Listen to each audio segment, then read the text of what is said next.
And thank you, Robert, for letting me know that it helps to review it and you really solidify the information when you watch it again after being on. I think that that's really smart. So I hope that everybody has a chance to do that because I want to make sure that you all feel really confident when we exit in just a couple of weeks with just at least these two principles. We're going to have a practice session as well on the 9th. I'll do a reminder at the end since we still have people jumping in right now. And you know how I am with my multitasking. Yay. All right. So thanks for the encouragement. I can do it. Okay.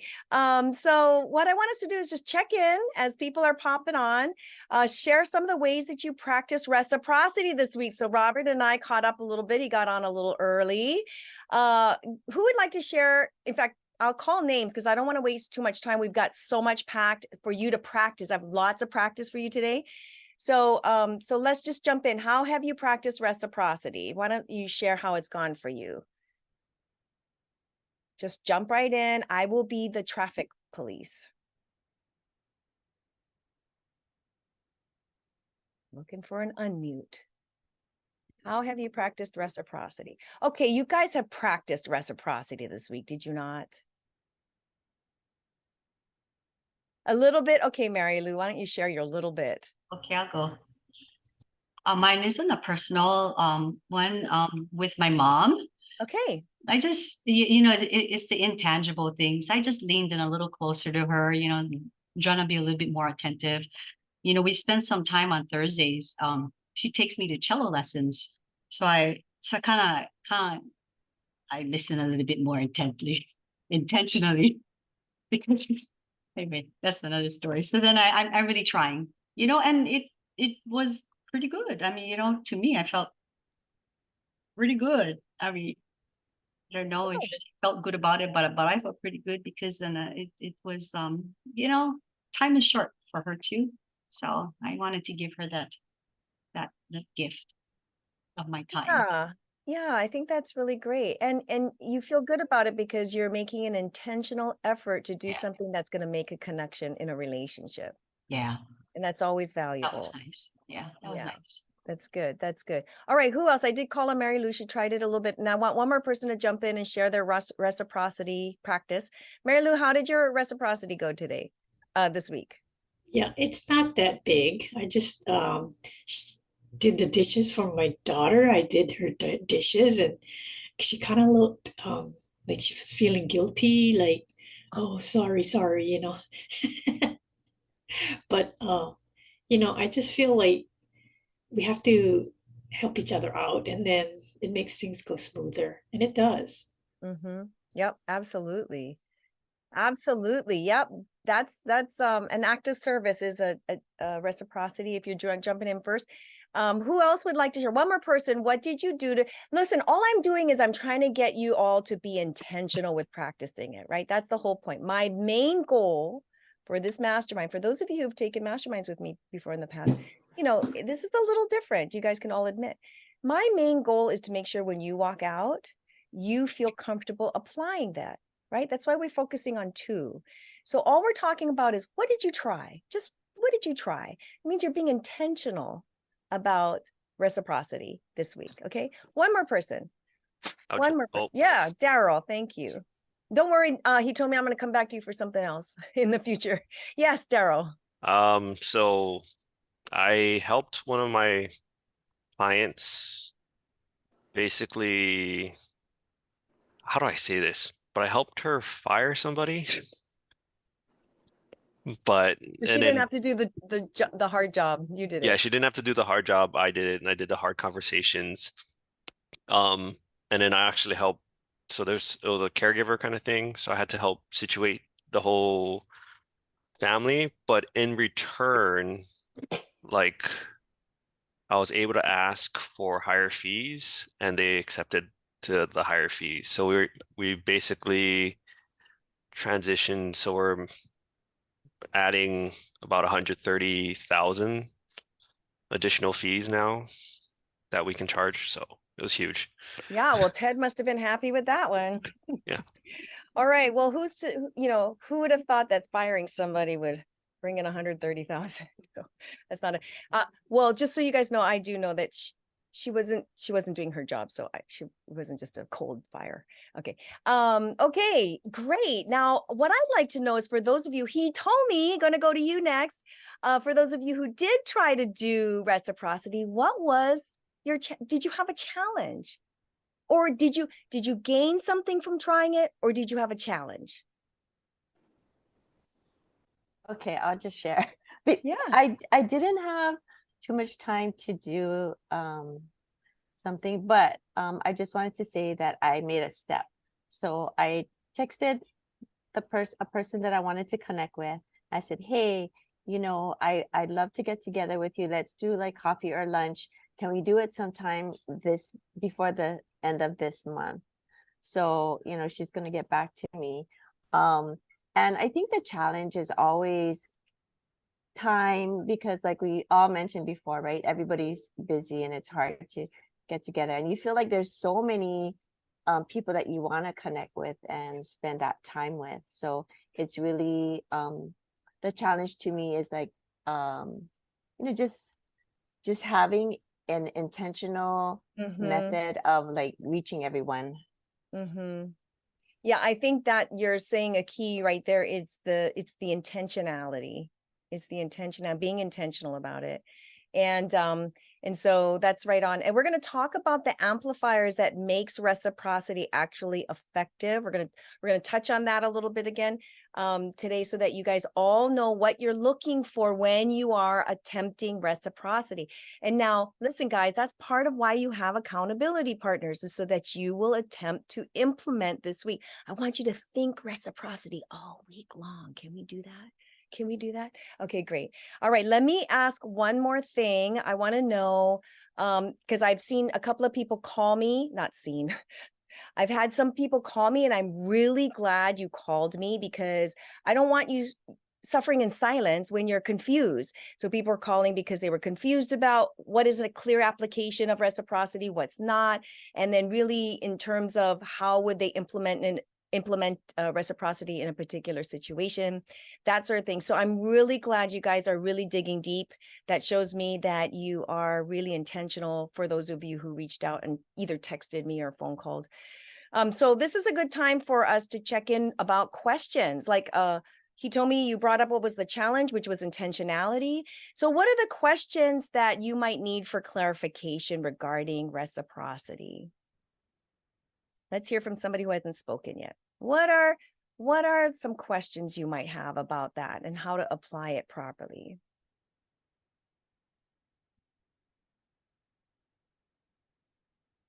Okay, so I'm either guessing that you didn't apply it, so there's no questions, or you have to think about it a little bit longer.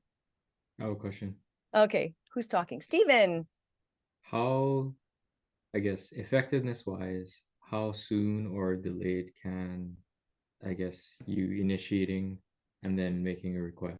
Does it have to be immediately after you do the gift, or you do the, I guess, initiate reciprocity by giving?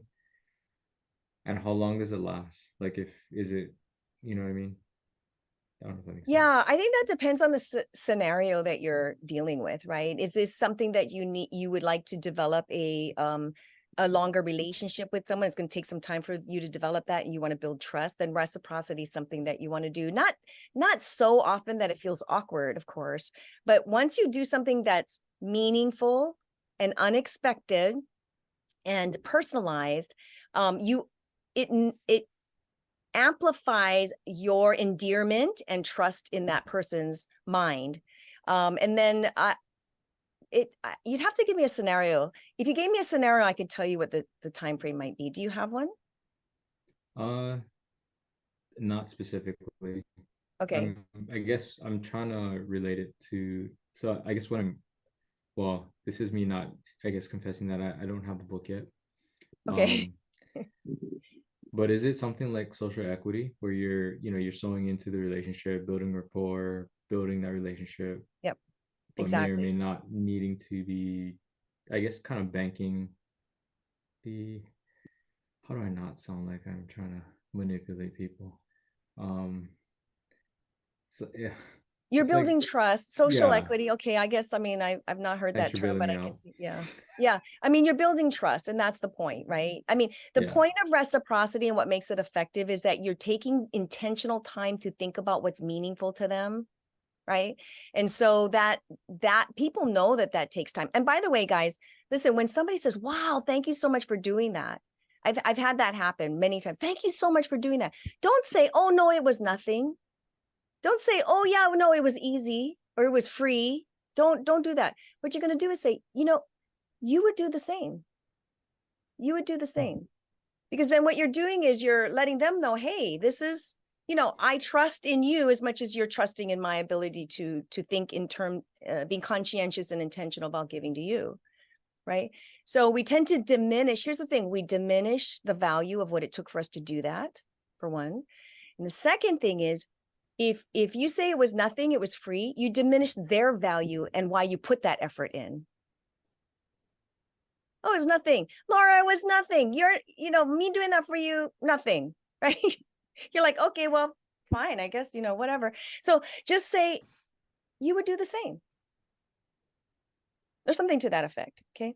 And that's not really answering your question, Stephen, but it just popped into my head as we had this conversation. So you're welcome to text me if you have a scenario and you kind of would like to know the time frame. But if we make it about relationship and connection, you'll kind of feel it out too intuitively, right? Mhm. All right. Okay. Anybody else? That was a great question.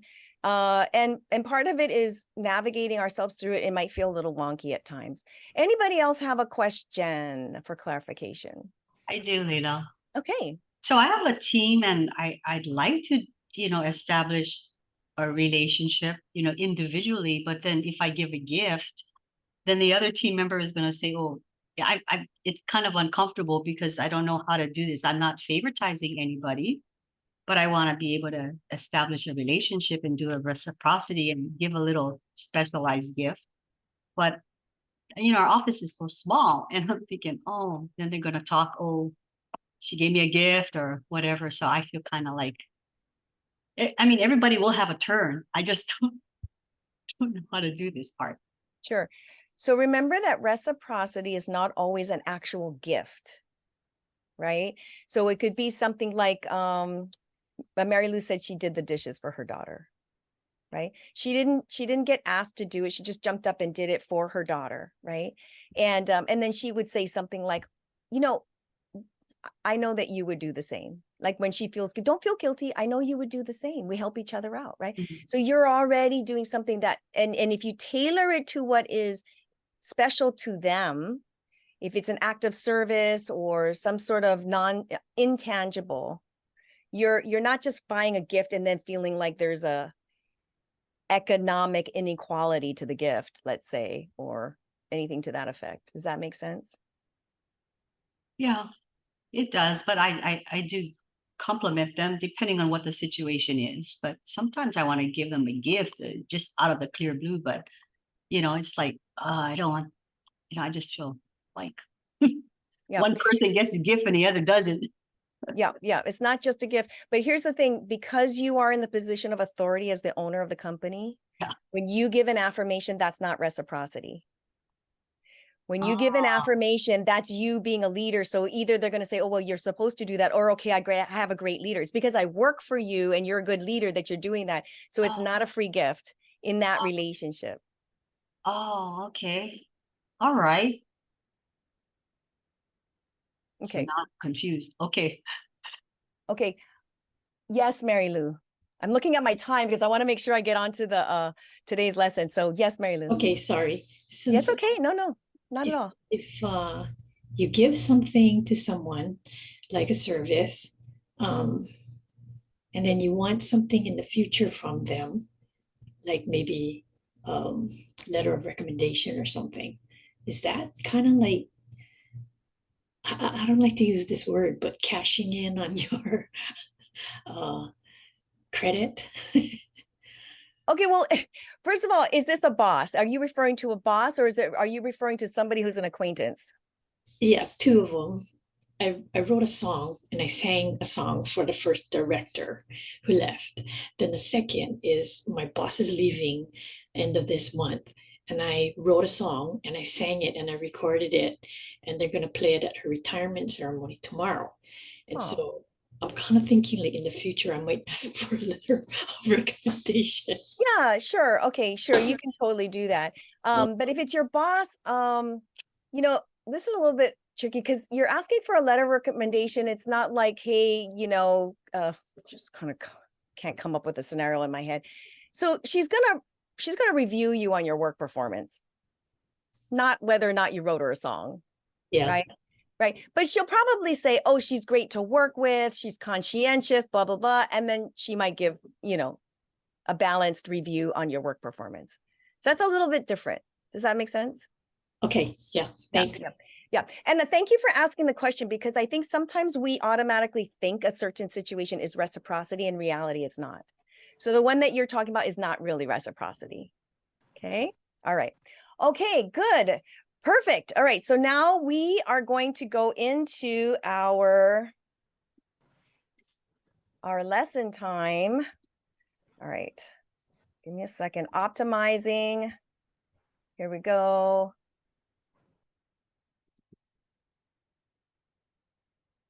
Oh, I see you all. Great. I'm going to try to change this so that it doesn't, can you guys, is it blocking anything for you?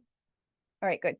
Let me know if it is. You can unmute and let me know. So really what I want to do is today, I want to do a deeper dive in the principle of influence. By the way, Daryl, can I make you co-host? So if anybody else jumps in, you can let them in, because you know, my multitasking skills are so stellar. Sure, we'll do. Thank you. Okay, great. All right. Okay, great. So we're going to do a deeper dive into the principles of reciprocity and the principles of influence. So is it okay with you guys or do you think it would help if we took a little bit of time doing a quick review on how the principles affect or work with the brain? Let me look at you. Do you guys feel like that's going to help you to understand? Great, because we want to know how to get past the barriers that we all automatically put up in our brain and we don't even know we're doing it, right? Even it's because it's done on an unconscious level. So to start with, research, come on, guy. Oh, too fast. Okay, research done. I think this is blocking you. Here we go. Okay, so research done by Nobel Prize winner Daniel Kahneman on behavior science shows that when it comes to decision making, our brain actually has two brains, if you will, right? Just as a way to explain it. So Kahneman called them System 1 and System 2. And System 1 is the fast, unconscious part of the brain that works automatically. It takes shortcuts. So for example, you know, you guys have heard statements like, when something is more expensive, it must be better. Or, wow, that diet worked for them. They look great. It's probably going to work for me too. So those are thought patterns from the System 1 brain. And this system is built for everyday decisions. Like let's say you're walking into a supermarket and somebody's walking directly to you. They're about to bump into you. Well, you don't go into like a complex mathematical calculation on how to pass that individual. No, you just pass the individual. But the brain of System 1 is doing that calculation. And it's happening at an unconscious level. You don't even think about it. But System 1 is also prone to mistakes. Like it's not always the case that when something is more expensive that it's better, right? We know that, okay? So System 1 brain follows shortcuts. It's prone to error, and it's built for unconscious everyday decisions for us. Now, System 2 brain is our rational brain, and it can be compared with a slow computer. It takes us effort to use it, but there's a slight problem with System 2. We don't like to put a lot of effort into our thinking, or sometimes we really just don't have any more capacity to put effort and time into our decision making, right? Who's there? Some like 5:30, right around this time, except I get very excited being with you guys. So it's not the case on Tuesdays, but other days, my brain does not have the capacity for time and effort on decision making. Now, System 2 brain is built for making complex decisions. because it has the capacity to look at all options, compares them, and then chooses the best, most reliable option. And here's the thing. In 2002, Kahneman proved through his research that 90% of all of our decisions are made with the System 1 brain. And here's the thing, right? Recently, there's been proven research saying it's now at 98% of our brain being used as System 1 brain. So we can see an increasing trend of relying more on the System 1 brain. So when our System 1 brain takes over, and it makes the decision to eat something we shouldn't have eaten or buy something we shouldn't have, well, System 1 brain justifies it. Well, you know, it was a bit too expensive for me, but I totally fell in love with it and I had to get it. You've heard people say that. You've kind of said it to yourself, maybe quietly, sometimes in a different way, maybe. Or if it's something you ate, you're like, it looks so good. I thought I'd eat just this. I'd eat it just this one, right? Well, really, we are using the System 1 brain then for small decisions and big decisions. And this is why Kahneman says that System 1 brain rules the show. Let's say you walk outside and you see a beautiful Tesla. I mean, they put that sucker together. It's gorgeous. It's sporty. And this is the one with the doors that go up. It doesn't go out, right? And System 1 brain says things like, you work so hard. You deserve this car. We call that confirmation bias. And System 2 brain says things like, that is a very bad decision. And now you have all this money in your car and it's depreciating. And by the way, System 1 is actually never listening to System 2. It cannot hear System 2's rational thoughts telling you that's a bad decision. And so it keeps on making shortcuts. Guys, listen, we craft and create rational arguments in our emails, in our texts. And I don't mean arguments in terms of fights. I mean, just in terms of your stand, your view, right?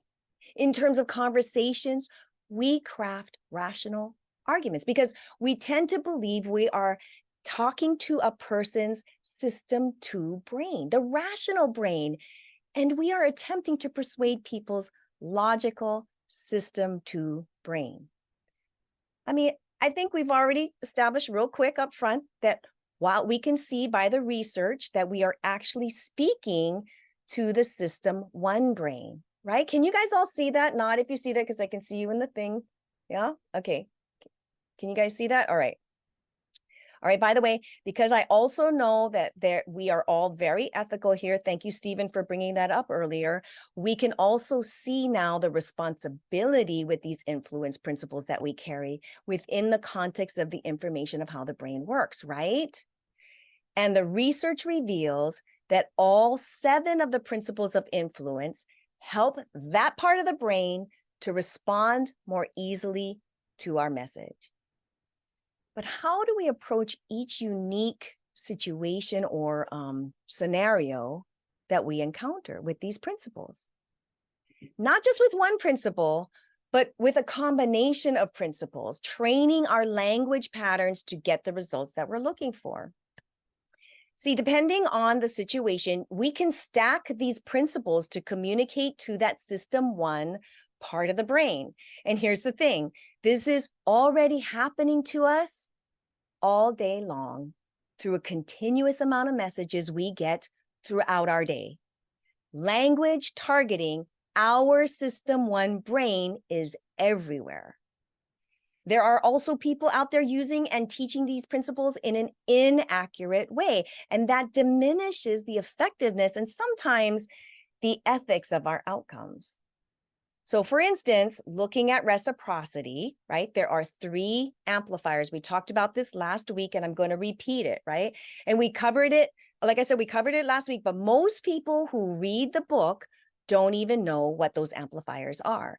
Hey, reading the book, you guys, it doesn't mean that you know how to apply reciprocity. So in this mastermind, it's not necessarily just to teach the principles. It's specifically designed to help you execute the results. This is why I'm asking you to check in with your accountability partner, why I'm asking you to be intentional this week to apply the principle that we're working on.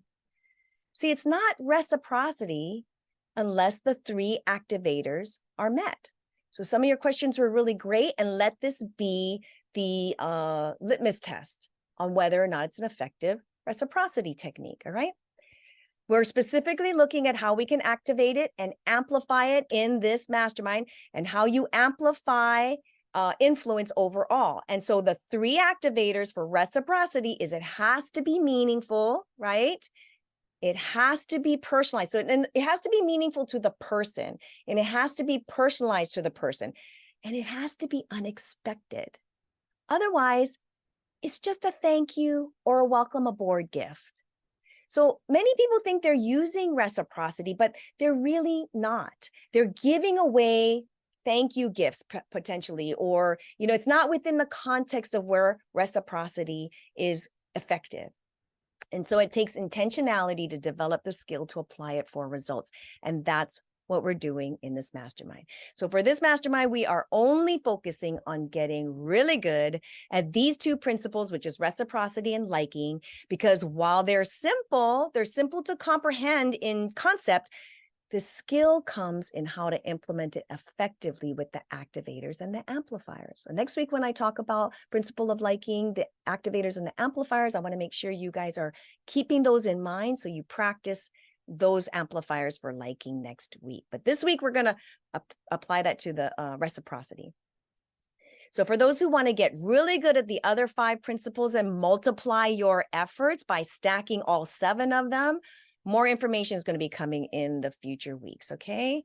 All right, so let's get back to the 2 brains. There was another study done in 1978 by Herbert Simon, a Nobel Prize recipient, which explained that if we received an overwhelming amount of information and we cannot process it all, which is kind of what's happening in today's day, right? We go into something that he called satisficing. And what is satisficing? Satisficing is we don't look for the best solutions anymore. I'm going to move this because I think it's in your way. We don't look for the best solutions anymore, okay? We look for the first satisfying, sufficient solution. Satisficing. Now think about it. I want you to get ready to put your answer in the chat, okay?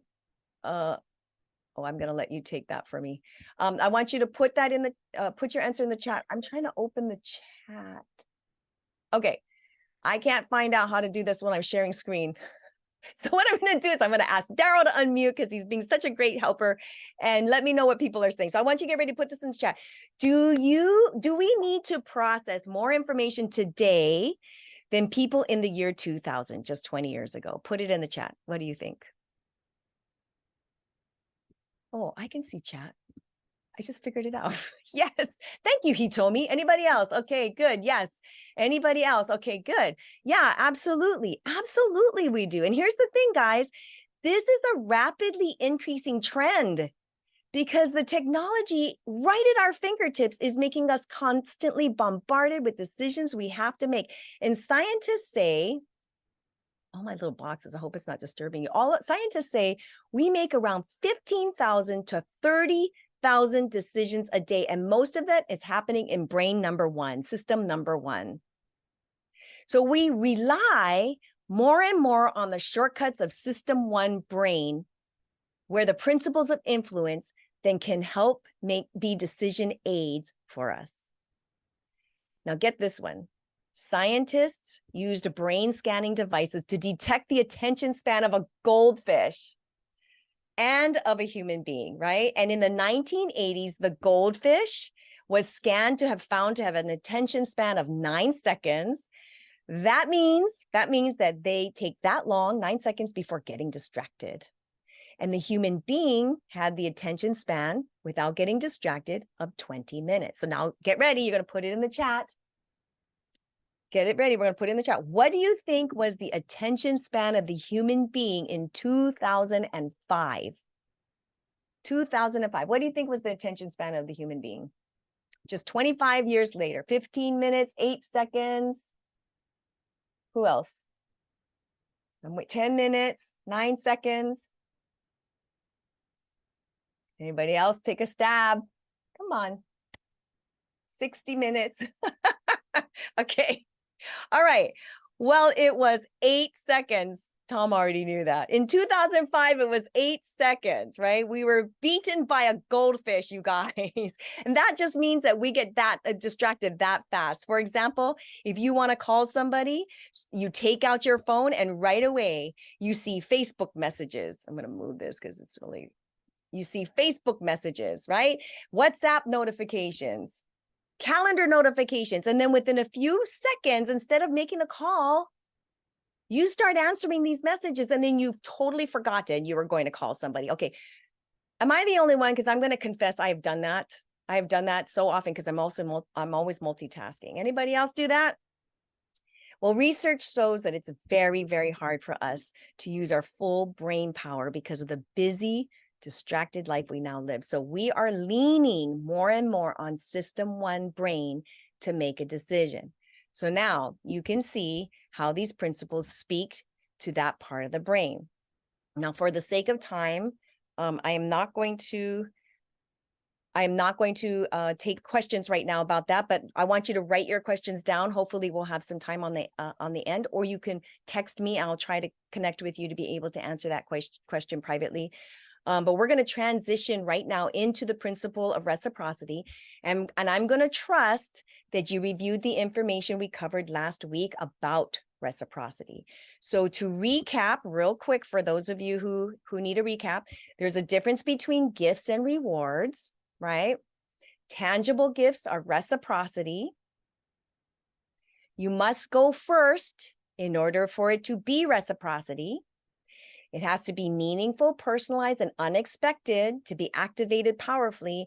And concessions after an offer are seen as reciprocity. I should actually put after a no are seen as reciprocity. Now, let's do a really quick recap on concessions. I'm going to stop share here because I told you I would put you in a breakout room so you can practice together to do concessions.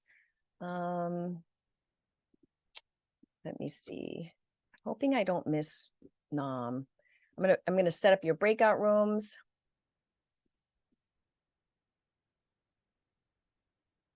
Okay, let me put that on the side here. Okay, so what I want us to do is I want you to understand that what we're gonna do is we're gonna practice concessions, and this is where you're gonna create an offer. Let me see where I am. You're going to either create an offer, you've created an offer, a suggestion, a plan, and then when you get a no, you immediately make a concession for another plan. So before the other person does it themselves, right? You must go first for the brain to process it as reciprocity. And then the other person is more apt to reciprocate to your kind concession. So here's a really simple example. Let's say it's a husband and wife, and it's maybe your birthday. And so you're asking your spouse, hey, could we go to Strip Steakhouse for dinner? How many of you have eaten at that international market? Oh my gosh, that place is amazing. Okay. Well, it's $250 a steak, like for the high grade steak, right? So you're saying, hey, how about we go to Strip Steakhouse for dinner? And they say, no, that's too expensive. So you immediately say, well, it's my birthday. So how about if we go to Hyde's instead? So you just made that concession, right? So they say, oh, okay, because they feel like they have to reciprocate to that concession. And then they might say, well, can you stick with the lower, steaks? I'm just kidding. But they conceded to pay for an expensive dinner. You just didn't get the one you wanted in the first place. And that's the idea of a concession, okay? So what I'm going to do is I'm going to put your scenario in the chat.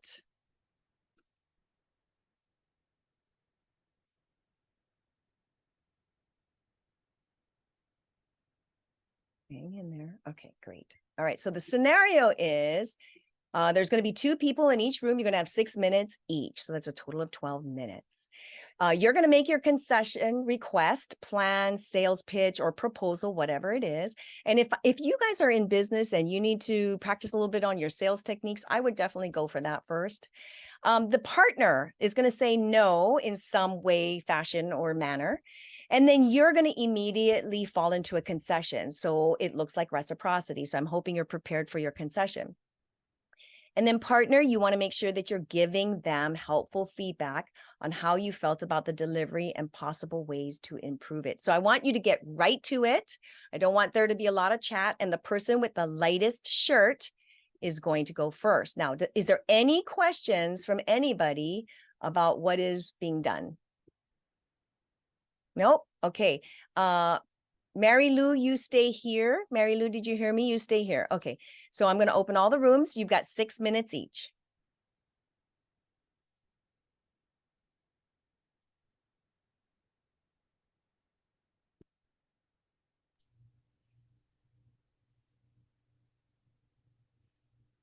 Okay. Let me start my timer. Sorry, Mary Lou, give me 1 second to start my timer. Okay. Okay, there we go. All right, I'm going to stop the recording. So, okay, all right. Who wants to share how it went? Real quick. Don't like, okay. I did not hear from Tom or Debbie or Marcia. Robert. Yeah, I'll go first. Okay, Sean. Yep. I'll go Sean and then I'll go Robert. I had Daryl, and that was really cool. So Daryl expanded more on his situation, and the way he had presented it to me, I can see why he was successful in it. There was no negotiating or I'm giving you this to get that, but the way he started off with, yeah, I don't like doing this. It's not something I'm strong with, but this is a situation, and so we're gonna do. So I can see why he was successful with no, not having to, even though he had a plan to do what he needed to do, he didn't have to do it because he laid it out pretty well. So great job, Daryl. Great job. Okay, Robert, you're up. What I said or what Nam said? Well, whatever it is you want to share in your breakout room. What was the impact for you practicing or experiencing it? Okay, so the experience from listening to Nam, she's promoting a air filter system that you have.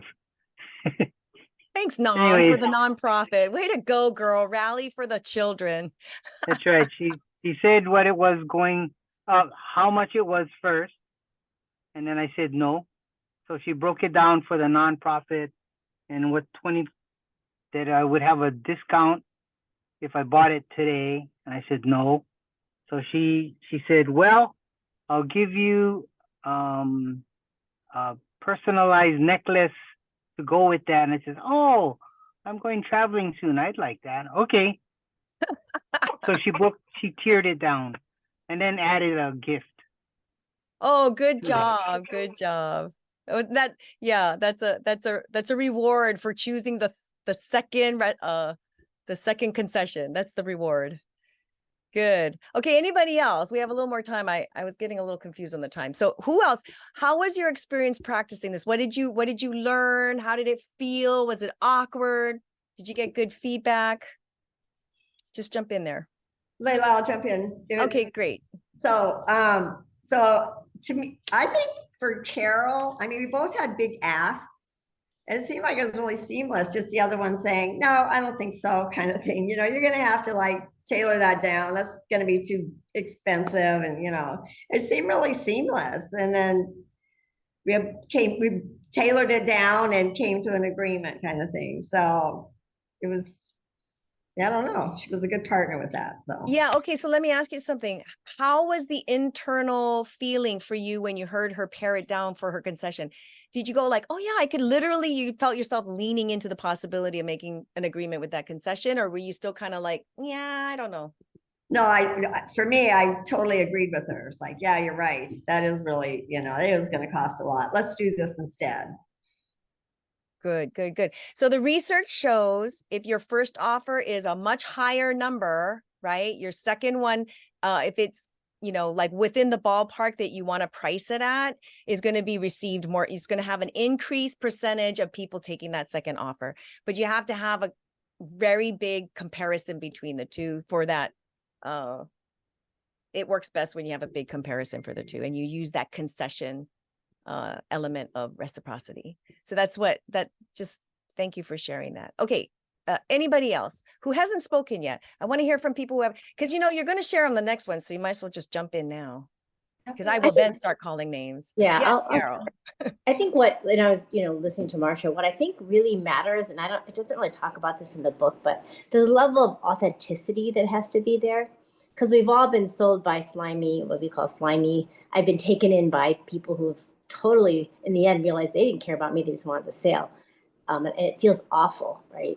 Yeah. And I think where, like I saw Marsha, was when we carry the ethics and the authenticity that goes with what we're asking, it definitely shows. And you could tell, like, Marsha was very authentic. And so that feels better. Like you're accepting her offer versus because I don't know, there's something there that you just feel like she really does care and she's really doing it from a place of ethics or authenticity versus a place of just trying to get something out of me so she can move on. So I think that really makes a difference, I think, in how we present.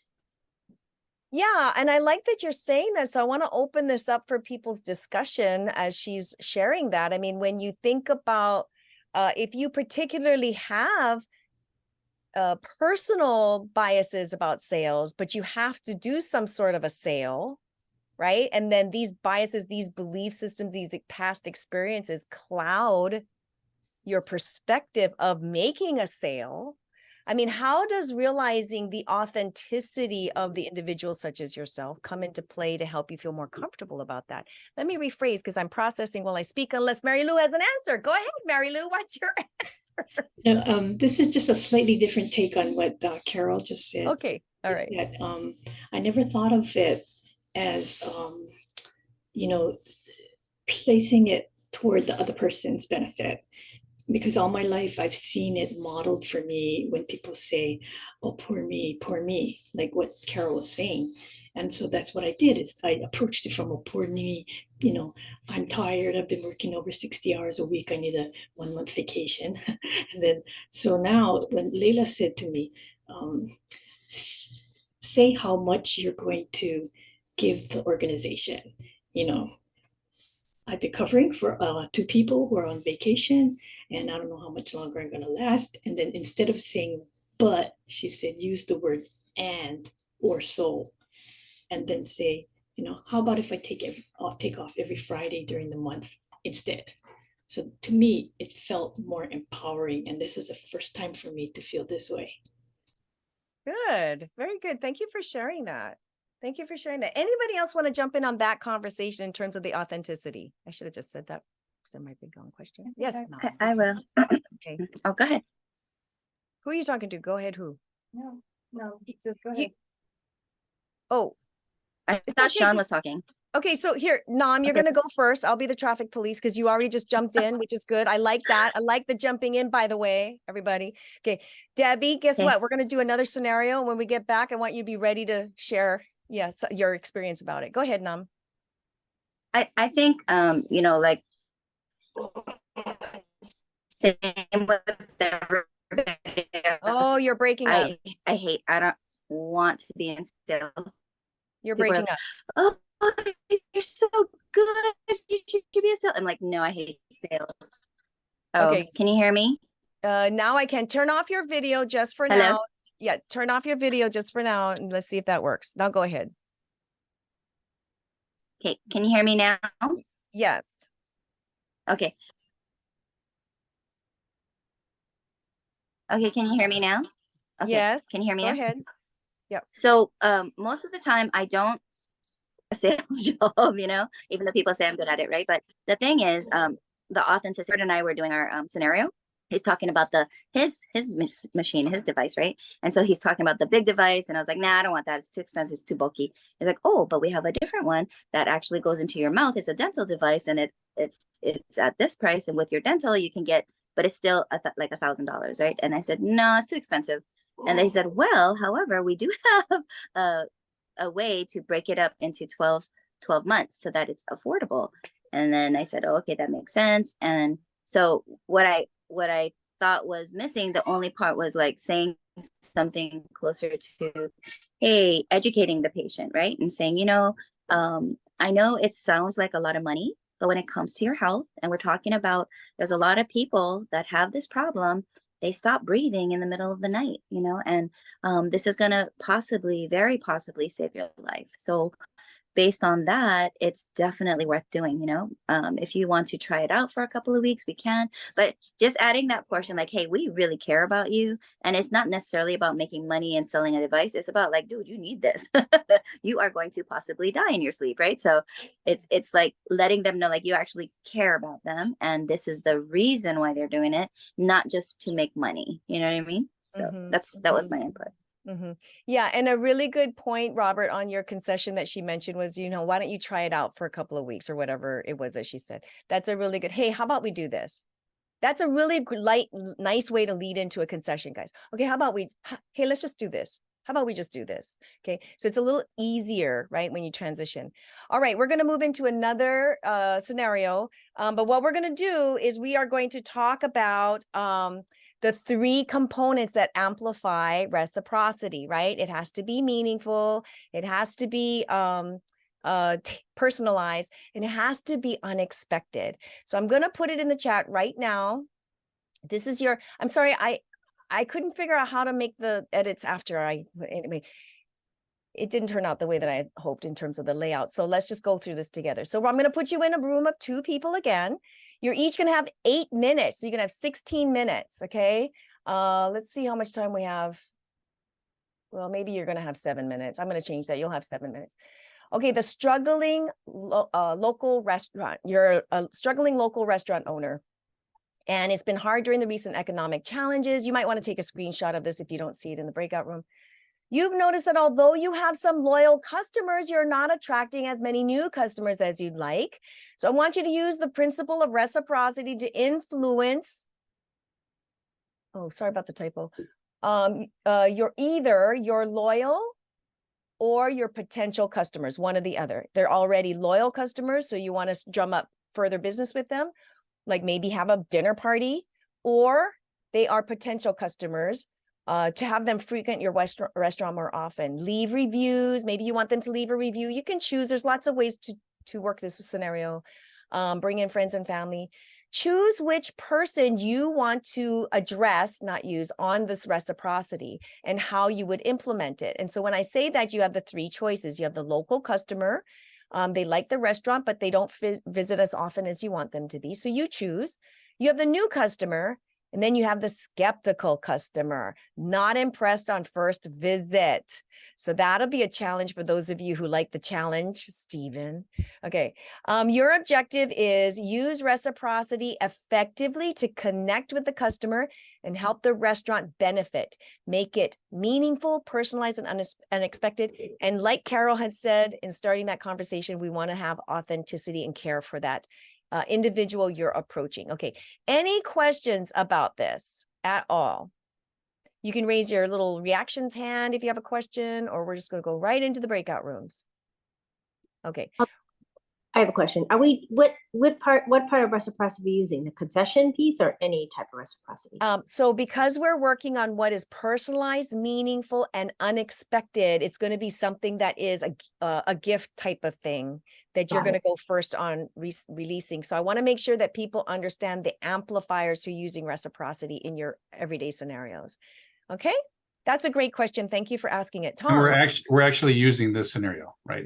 You're actually using this scenario. This isn't just a model. Got it. Okay. Yeah. Yeah. Okay. Right. All right. Great questions. Anybody else have a question? Okay. All right. Great. All right. Robert, you stay here with me. Do not touch your button. Okay. You have 7 minutes each. There we go.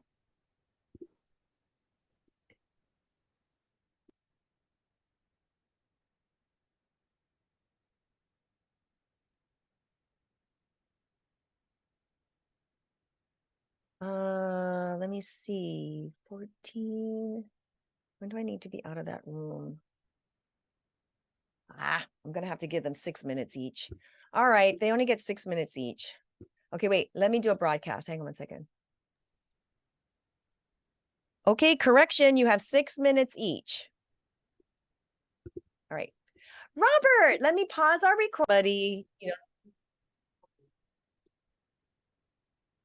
Oh, good. Thank you, Daryl. You saved me. Okay. So how was it? Like, did you guys get tripped up on anything, like the difference between rewards and gifts and all of that? Who'd like to share? I'd like to hear from either Tom, Heidi, who else? And Debbie. Debbie, you're going to come next. Yeah, go ahead. You start. I just threw you in there. Just threw you in there. You can handle it. Thank you. That comment that you talked about rewards, and then Heidi and I started talking about doing something and getting something, right? You don't have to do something to get it. So if you offer them a discount, they actually have to purchase a meal to get the discount. That's right. And so you just offer something for free, like a free appetizer, just coming in and you get a free appetizer, something like that. Yeah. But our discussion was really trying to come up with original ideas, right? Heidi's really good at that, right? And really delving into talking with the customer, just chatting with them and finding out what they want out of your restaurant, what they like, what they'd like to see, and using those as ideas to bring into the restaurant as an offering. So even a discounted special, I mean, is that considered a reward type of thing, where you come in, here's a special, but it's at a discounted price? Yes, it's a reward. Yeah. So we were getting a little bit, I was getting a little bit tripped up with that too. But yeah, basically just coming in and getting a free appetizer. I don't know. I'm sorry. Yeah. I'm interested to hear what people thought of. Yeah, and if we're talking about, were you talking about a person who has not come to the restaurant before? Is this the context of the free appetizer? Yeah, that's for new customers. Okay. So one of the ways that you can do that, I know this sounds a little cheesy because it sounds like Costco, but a free gift reciprocity is if they're walking by and you're like, hey, we want to just give you like some appetizers here or whatever. That would be more of the reciprocity side, not saying that would be the best way to approach it, but they're not having to come in to get that appetizer, right? So one of the ways that you could do like a free takeout little thing that you're giving away, that if they just come in and get it, they could try it. Then they'll always remember the great food, but also the generosity. If it's just a small little, gift thing that people can come in and get, that's a way to get it. If you're talking about a brand new customer, if you're talking about an existing customer and you've had enough conversation to know what they like, Robert and I just talked about that. You could just say, hey, the wholesaler just came in and I found out I could buy this particular item and I know you like it. So I picked one up for you. Just drop by to get it when you can. But that would be an existing customer and he didn't have to come in to buy anything to get that gift, right? Yeah. Tom. I decided it was really easy to run a restaurant that I actually didn't own. And, and I could give away so much. Yeah, no, it was good practice to have it. Carol and I both enjoyed the process of trying to pretend to be the customer. I told her I had a lot of practice with this trip I was on of going to restaurants and seeing the difference. And one of the restaurants I went to was this really, really busy restaurant. It was like being at Disneyland. The line was going around the corner, but we'd heard it was really good. And we get there and you have to order at the counter and then you have to find your own table. And I'm like, I think if I had been them in that kind of day where it's super, super busy, I would have gone through the line, had somebody go through the line and, kind of see how everybody's doing and all this stuff. Hey, appreciate your patience, whatever. Hey, as a matter of fact, it's going to be a little wait today. May not find a table right away, but specialty drink on us for, waiting for a table to open up.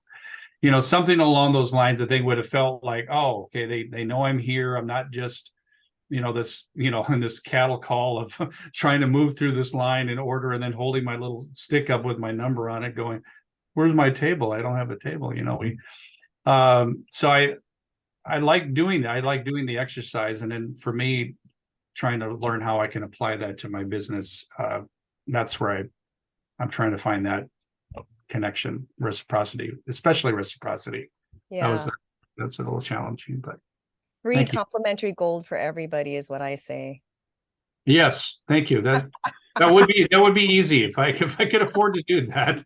That would be a good idea. Yeah, no, but I like your example, and it does help when you go around and you see how people are operating and what they could do to just do that little extra. They don't have to. It's not like, you're going to walk away if they don't do that. So that definitely is reciprocity. It's a gift, that's personalized to them, especially when you're like, giving a little mini drink or whatever. So, great. Good job. Good job. Okay. Heidi, how was your experience? Running out of time here. It was good. I think, Debbie really, she's very good at asking a lot of really good questions, and also just kind of sharing the why behind the questions. So I got kind of stuck into that reward when we were talking about the new customer. It was easier for the existing customer to get their feedback and think about, what would they want to see in the restaurant they frequent, a lot. So that was definitely a learning lesson for me. And I think just hearing some of the other feedback from the others in the group is really helpful. Good. Okay. Anybody else would like to share what it was like for you to practice that? It is a tricky one. So any other questions? Or thoughts, comments? Okay. Come on, All right. like them. Sorry, what? Sorry. Oh, yeah, Robert, we heard you. I didn't understand what you said, but we heard you. All right. Okay, listen, hey, practice reciprocity this week. Okay, before we go, I do want to talk about the intangibles. I think what Tom was talking about, even if you didn't offer the drink, that is an intangible reciprocity, right? Just checking on them, helping them, giving them heads up on the time. That's an intangible reciprocity. Anybody have other questions about intangible applications of reciprocity that we want to discuss? Confusions possibly that we can all have a discussion about?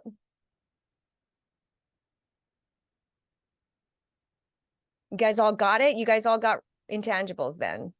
Why is the drink intangible?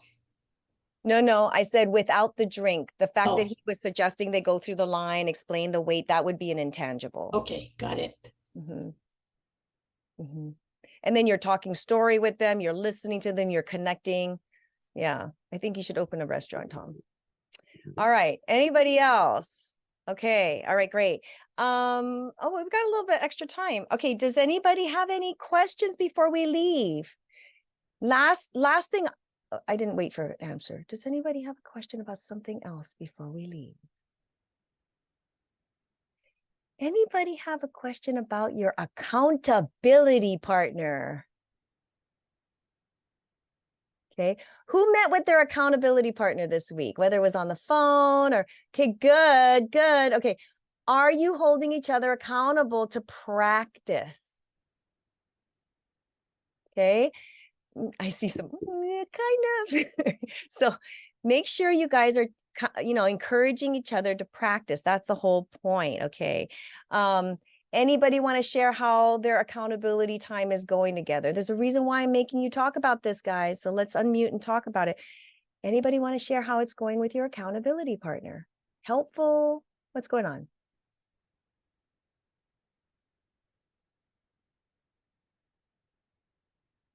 Somebody has. Okay, Sean, thank you.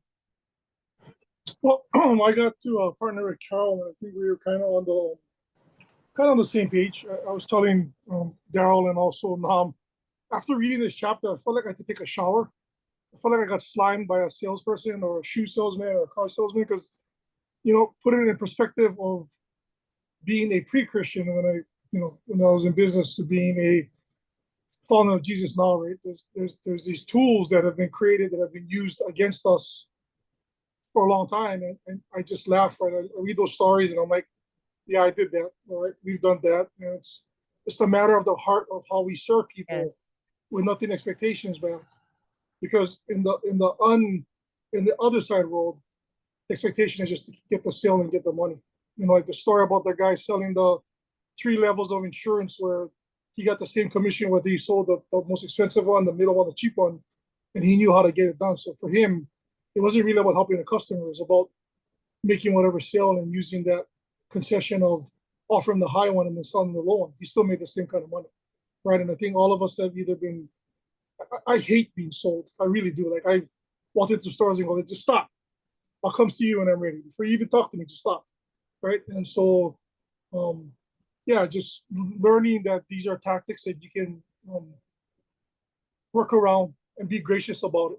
Know when they're playing a game on you and stopping it when it needs to be stopped or adjusting to that when it needs to be adjusted. Yeah, and I think that goes back to the earlier conversation we had when we were talking about the authenticity, right? That Carol brought up, because people are using these principles everywhere. Let me give you some context. When he wrote this book, it was such a while ago, right? And so he started working with the top 50 Fortune companies, right? And this is what he's doing in his last season of his last part of his life, is making it accessible to the average person and making sure people do it with ethics. Because when you're working with a big corporation like that, they want to use all this research. And so what you see in the book is just all the research of all the studies, right? Mm-hmm. And so now he wants to make sure that people are using it with ethics, because, you know, he couldn't have control over it. So even now people are taking his stuff and, you know, they've never met him, they just read his book and they're doing stuff with it. So that's why I like, you know, what his mission is with this season of his life with his material. So thanks for sharing that, Sean. That's absolutely true. And it goes back to really caring about people. Anything else? Maybe you have a comment about what Sean just said. No? Okay. Well, this is such a talkative group. Bye-bye. Okay. Don't forget, we have a save the date, September 9th. It's going to be at C4 Church. When you walk through the doors, you go up the stairs above CPK Kahala Mall. You go through the doors and you turn left, because you'll see the offices down there. We'll be kind of in the back. You'll hear us. There will be another thing happening up in the sanctuary at that same time. So come early. We're going to start sharp at 9. We're just going to have a lot of scenarios like this. By then, we're going to have scenarios for both of these principles, reciprocity and liking, where you're going to just be practicing, and we're going to be discussing this more. It's going to be a lot better getting off virtual, because we can actually have, you know, multiple dialogues and that sort of thing. You want to be prepared for Principle of Liking. That's going to be chapter 3. So you want to read that. And you're welcome to, hey guys, if you have a question, you're welcome to text me, connect with me. I've been on the phone with a couple of you, so happy to do it just to talk it through. Okay. All right. All right. Well, have a great evening. I'll stay on for a few more minutes if anybody has a question and they want to stay on. Carol, you're unmuted. Did you have something you want to say? Just to say goodbye. Okay. Yeah. Goodbye. Yeah, I want to unmute and goodbye. All right, Bye-bye. guys. Thank Everybody. you.